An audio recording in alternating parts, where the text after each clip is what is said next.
Knowing how to live on a low income isn't a luxury for many people, it's a necessity. Contrary to popular belief, you don't have to have a high income or rich parents to live comfortably on a very low income. By being strategic with your money, you'll be shocked at how little income you actually need to get by. Even someone earning a very small income can find that they have plenty of money and time while building extraordinary wealth. These ideas can benefit you whether you're young and aren't financially established yet, or you're older and wondering how you're ever going to be able to retire. Pay special attention to number 1, which could potentially eliminate your single largest expense, making building wealth inevitable. It will have you shocked at how much money you have left at the end of each month. My name is Chris, and I help teach people about money, personal finance, and investing. If you're interested in improving your financial future, make sure to subscribe to the channel and hit the like button if this video is helpful. Number 7. Analyze your spending. If you find yourself broke at the end of the month, but you don't even know where your money went, this step is crucial. Knowing where your money is going isn't just for poor people. Even rich people need to know what they're spending money on. Start by knowing your monthly take-home pay. If your income is variable, use your best estimated average. Next, make a list of your fixed monthly expenses. These include costs like your housing, car payment, insurance, and any other bills that are the same every month. Lastly, make a list of your variable expenses. These are things like going out to eat, shopping, and so on. Once you have a list of your income and expenses, you'll be able to see exactly where your money is going and potential areas to cut out unnecessary spending. Number 6. Avoid debt. This goes without saying, but can't be emphasized enough when you're trying to minimize your living expenses. Most everyone knows that debt is not a good thing and it's best to avoid it. The problem is that debt has a way of sneaking up on people. This happens when you take out one loan after another because you adjust to the added financial burden. The payments also make it more difficult to save for future expenses. For example, when you're in debt, it becomes harder to save for a newer car.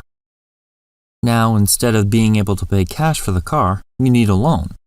If the car breaks down, you have no money to repair it because payments eat up all of your income. It becomes necessary to borrow money for that, too. When you take out one loan, it probably isn't too noticeable. The danger is requiring more loans and the payments become larger and larger until you find yourself painted in a financial corner. Number 5. Don't buy things you don't need. It sounds ridiculous to spend money on things that you don't really need or want or won't even be used, yet this is a very common behavior. You've likely purchased a piece of clothing that caught your eye in the store or online that sits in your closet collecting dust. Perhaps you spent $150 on an appliance for your kitchen that you thought you'd use routinely.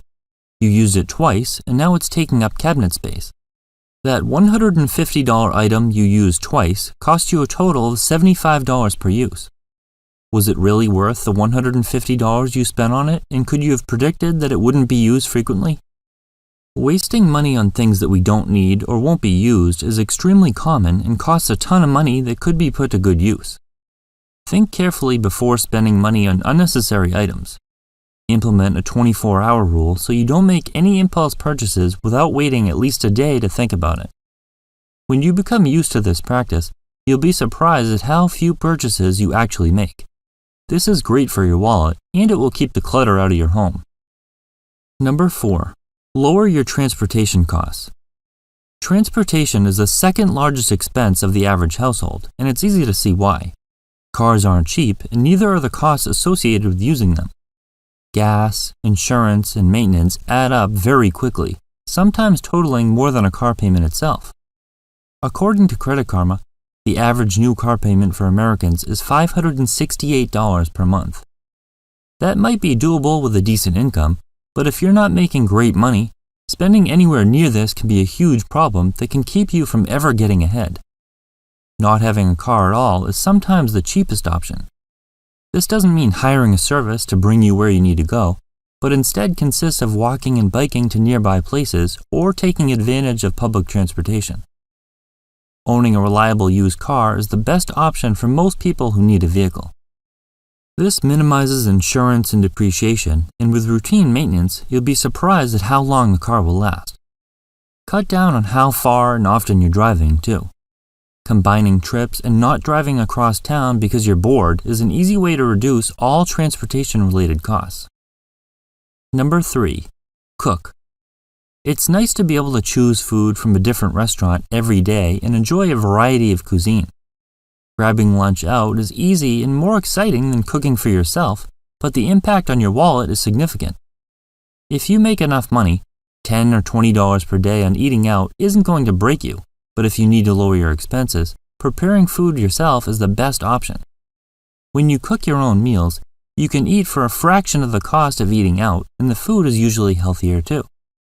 As you learn to cook, you're going to find that your skills are improving and the food you make tastes better than the food you can buy at a restaurant. By purchasing items that are on sale, planning out your meals, and buying only things that you need, you'll see your grocery costs plummet. You might even find cooking to be an enjoyable hobby. Number 2. Enjoy inexpensive activities. Not all fun activities involve spending a bunch of money. Without thinking about how much it costs, a day out with your friends could be very expensive. Let's say you grab lunch out, have a beverage or two, go shopping, and then grab a coffee. That day that was intended to be spent enjoying each other's company easily turned into a $100 expense for each person that could have been avoided entirely. There are many activities that are very inexpensive or free, such as going to the park or going for a hike. Instead of meeting your friends out for dinner and drinks, consider having them over for a potluck-style meal where everyone brings something. Instead of bringing the family on a vacation that will require thousands of dollars for a hotel, consider camping for a fraction of the cost. Taking advantage of free activities is a great way to save money, and you might actually find that you enjoy these types of outings even more due to their simplicity. Number 1. Live for free. It makes sense that the best way to reduce the amount of money you need every month is to eliminate your single largest expense. Implementing proven strategies will make it so you have no housing or rent costs at all. This frees up so much room in your budget that you'll be shocked at how little money you actually need to live comfortably. House hacking is an extremely powerful strategy that involves getting someone else to pay your mortgage for you. By purchasing or just renting a home with more space than you need, the extra room can be rented out. The rent money can be used to pay all of the bills for the property. Traditionally, this strategy involves buying a multi-family home. You live in one unit while the other dwellings are rented out. However, house hacking can be done in so many different forms. Some people just rent out an extra room in their home. Some people rent out extra storage space or parking for a car. You could create a short-term rental experience in your yard if you have the space, or even just a parking spot for someone to park their camper while they stay in it. With a little creative thinking, the options are endless when it comes to house hacking. It just comes down to which method you prefer. The long-term goal shouldn't be to stop spending money on anything fun and save as much money as possible. An excellent relationship with money involves a balance of saving and spending. However, by using these ideas, you can significantly reduce the amount of money you need.